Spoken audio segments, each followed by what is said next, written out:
Hello and welcome to AdvisorAnalyst.com interviews. It's 2014, a brand new year, and with that we are honored to interview Som Seif, the founder and chief executive officer of Purpose Investments, which he formed after selling Claymore Investments Canada to BlackRock in March of 2012. Som has earned a well-known reputation for pioneering new investment solutions for Canadians, and now he's doing it all over again, or rather, he's done it all over again. He started a new company. Purpose Investment manages 5 new ETFs, is that correct? 6, actually, now. 6. And, we're always adapting. And also matching mutual funds, which provide Canadian investors with actively managed portfolios with a dynamic hedging overlay, which reduces market exposure during down markets and also increases market exposure during up markets. That's pretty darn innovative, Som. It's a pleasure to have the opportunity to speak with you and to get your perspective on the year ahead. Great. Now, in 2013, volatility went into hiding, and U.S. equities reached new highs and almost uninterrupted. What's in store for 2014? Well, I think your point's a really good one. I think for the last 5 years, volatility on the equity markets has been decreasing, and markets have become quite complacent. And actually on the fixed income side, we saw 5 years of very low volatile environments, but 2013 was actually a bit of a wake-up call on the fixed income side. I think if we look at let's talk about equities first. I think 2014 is going to be an interesting year. I think we're going to continue to see a very strong equity markets here. The strength behind this equity bull market, I think, is one that there's a lot of momentum behind this, and I think we're going to continue to see this for some time. I mean, all the pieces are in place right now. There's nothing in the marketplace that looks catastrophic, that looks that it's going to be disruptive. But one thing I will say is there's going to be a greater amount of volatility in the market, and that's just because there's always a wall of worry whenever we see strong equity markets. Whenever you see a bull market environment, there's always they say it climbs a wall of worry, and I think with that there's people who are nervous, and that creates volatility. And so we're going to see that volatility in 2014. But I think if you look at the year, I think we're going to see a very strong equity markets, not as strong as, and hopefully not as strong as what we saw in 2013, because I think the year was a record year. We wouldn't want to see a back-to-back kind of thing, because then that would ultimately set up for a very ugly future on the equity returns. But I think if we see a nice high single digits, double digit type of return in equities, I think that we'll all be happy with that, and I think that's what my expectation. But it does come with a greater amount of volatility.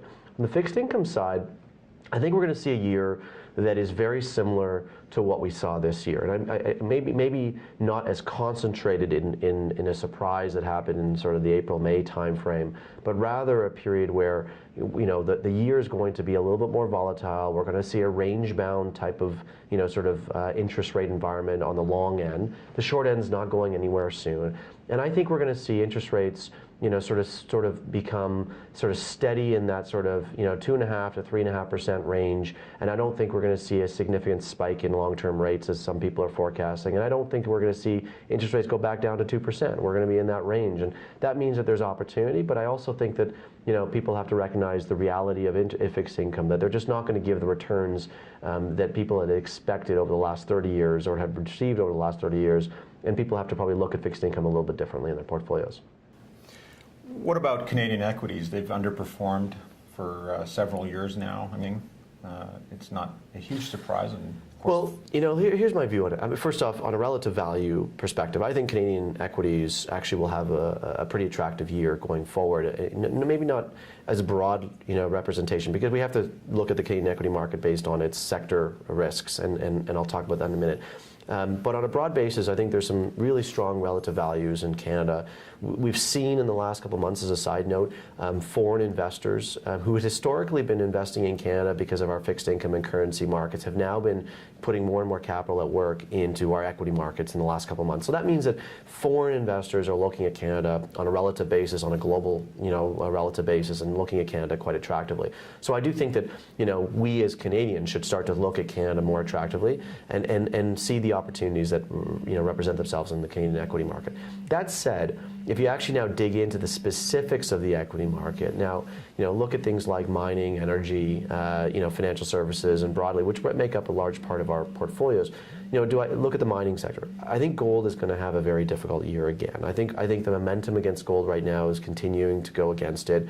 And I don't see any really slowdown on that. So I think it's going to be a tough year for gold and potentially gold stocks. And the only dispatch between those two will be gold stocks. Maybe they turn around their businesses and start to make profits out of the current high gold prices. But gold as a commodity, I think, is going to have a difficult year. And that. But on the other side, base metals, actually should see a positive market movement. The reason is because in an expanding global economy, which I think we're seeing improving economic environment globally at both developed and emerging markets, base metals actually should see expansion in that. So I actually think that some of the base metal producers should actually be attractive places to be. Energy, I think we're going to see a flattish type of energy environment, and so it really comes down to gains in companies and the businesses, and on a relative value basis, I think energy could be a sort of an okay year. I don't think it's going to be a fantastic year, but I think there'll be opportunity there. But I think on a broader basis, I think the Canadian equities do have really interesting opportunities in some of the consumer staples, discretionary, and financial services markets. Now, having said that, what do you think investors need to watch out for? Look, I think the biggest thing is complacency. And I say this, complacency and diversification. One of the challenges that most people see when we see strong equity markets like we've seen, or any kind of, part of a portfolio that's seen strong returns, is that people start to look at historical returns and really diversify by return. And that's a real challenge. You have to recognize that, one, to be properly diversified, you're going to have assets in your portfolio that will go down at different periods and won't be performing as well as other parts. That's a properly diversified portfolio.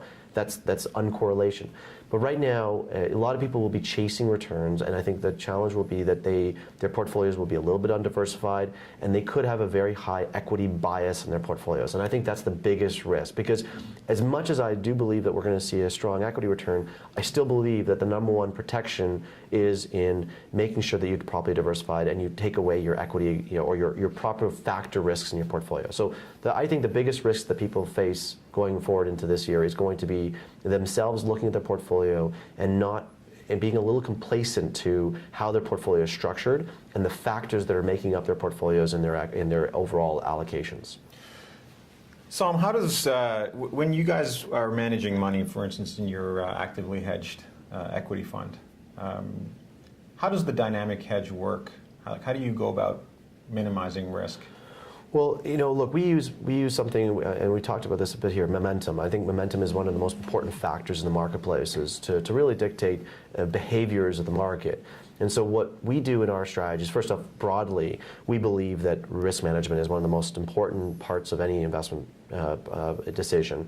And I think it's one of the missing pieces in this country, because when you think about investing today, I think we did a great job in my old company, Claymore, and some of the other players in really providing really great exposure, low-cost exposure to the markets in simple and clean and really great strategies. But the one thing that is still expensive in this marketplace is risk management. And so what we're doing much more focused, at purpose, is how do we bring, risk management to the broader markets without overpricing it, without, having to, overpay for it. And so what we're doing in our products is we're using different types of risk management tools, whether that be broader diversification, sectoral strategies, things like that, but also specifically in the strategy you're talking about is hedging out risk using momentum. So we actually are hedging out our beta exposure, our equity exposure, by using momentum factors to dictate it. So when momentum is in our favor, we want to have a less of a market exposure hedge. More market exposure and less of a hedge.